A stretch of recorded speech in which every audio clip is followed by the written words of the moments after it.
어느덧 한 해가 저물어가네요. 이맘때면 다들 내 집 하나 있었으면 이런 생각 많이 하시잖아요. 보통 연말은 분양 물량에 쏟아져 나오는 시기인데 이상하게 올해는 시장이 너무 조용합니다. 애타게 기다리던 분양 소식은 들려오지 않고 내 집 마련의 꿈은 자꾸만 더 멀어지는 것 같은데요. 대체 왜 연말 분양 시장의 시계가 멈춰버린 걸까요? 오늘 그 이유를 한번 제대로 파헤쳐 보겠습니다. 와, 시작부터 정말 어마어마한 문구죠? 이게 그냥 아파트 분양 광고 문구가 아닙니다. 지금 서울의 한 아파트 단지를 두고 나오는 말인데요. 이건 집 한 채의 문제가 아니라 그야말로 인생을 바꿀 수 있는 로또라는 의미거든요. 이 한 문장이 지금 부동산 시장이 얼마나 뜨거운지, 또 사람들의 열망이 얼마나 큰지를 그대로 보여주고 있습니다. 자, 그럼 이 20억짜리 꿈의 로또, 도대체 어떤 아파트길래 이런 말이 나올까요? 바로 서울 서초구에서 모두가 주목하고 있는 아파트 OTL 반포입니다. 네, OTL 반포는요, 신반포 21차 아파트를 재건축하는 단지입니다. 근데 중요한 건 일반 분양 물량이 딱 87가구밖에 안 된다는 거예요. 그런데도 왜 이렇게 뜨겁냐? 바로 분양가 상한제가 적용되기 때문입니다. 이게 뭐냐면 정부가 분양가를 딱 정해줘서 주변 시세보다 훨씬 싸게 살 수 있다는 얘기죠.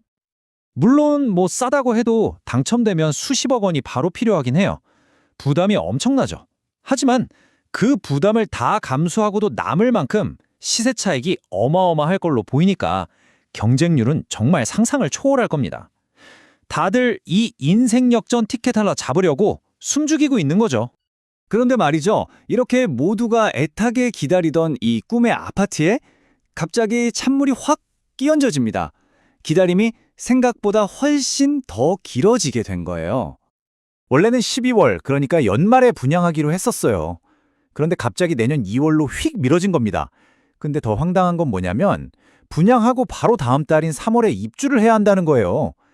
아니, 당첨돼도 한 달 만에 그 큰돈 수십억을 어떻게 마련하겠어요? 자금 압박이 정말 장난 아니겠죠. 자, 그런데 여기서 진짜 중요한 게 있어요. 이게 그냥 OTL의 반포 하나만의 문제가 아니라는 겁니다. 지금 서울 그리고 수도권 전반에서 똑같은 일이 벌어지고 있다는 거죠. 대체 왜 이러는 걸까요? 네, 지금부터 그 이유를 한번 제대로 파헤쳐 보겠습니다. 왜 잘 나가던 건설사들이 갑자기 분양에 딱 브레이크를 걸었을까요?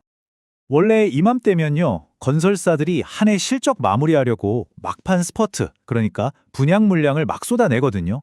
밀어내기 분양이라고도 하죠. 근데 올해는 분위기가 완전 180도 달라요. 정부가 계속해서 강력한 부동산 규제를 내놓으니까 시장이 어떻게 될지 한 치 앞도 모르는 거예요. 그러니까 일단 지켜보자, 숨 좀 거르자, 이런 분위기가 된 거죠. 업계 분위기를 딱 한 단어로 말하면 관망이에요. 지켜본다는 뜻이죠.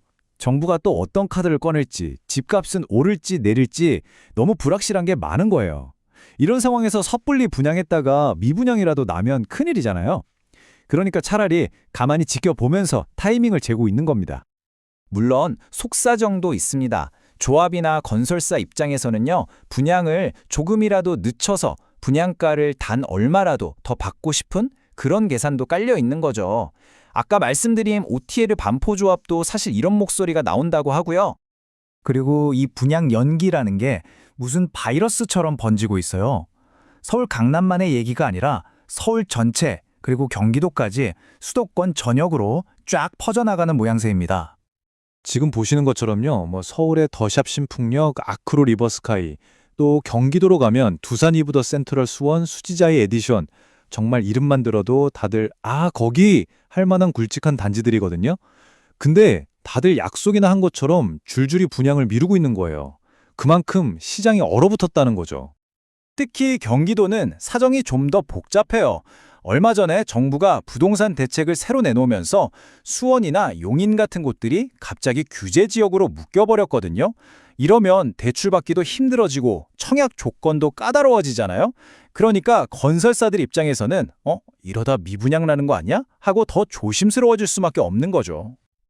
자, 이렇게 건설사들은 나름의 이유로 분양을 미루고 있는데 그 뒤에는 정말 애타게 내 집 마련을 기다리는 수많은 분들이 계십니다. 이제 그분들 이야기로 넘어가 볼게요. 청약 대기자분들 입장에선 정말 속이 타들어갈 거예요. 이중고를 겪고 계신 거죠. 분양은 언제 할지 기약도 없는데 그 와중에 주변 아파트 값은 계속 오르잖아요. 목표점은 자꾸 멀어지는데 넘어야 할 허들은 점점 더 높아지는 정말 막막한 심정일 겁니다. 결국 모든 이야기는 이 질문으로 돌아옵니다. 끝없이 이어지는 분양 연기, 그리고 이로 인한 시장의 불안감. 과연 언제쯤 끝날 수 있을까요? 내 집 마련의 꿈을 꾸는 사람들의 애타는 마음은 언제쯤이면 조금이라도 편안해질 수 있을까요? 앞으로 시장이 어떻게 변해갈지 정말 계속 지켜봐야겠습니다.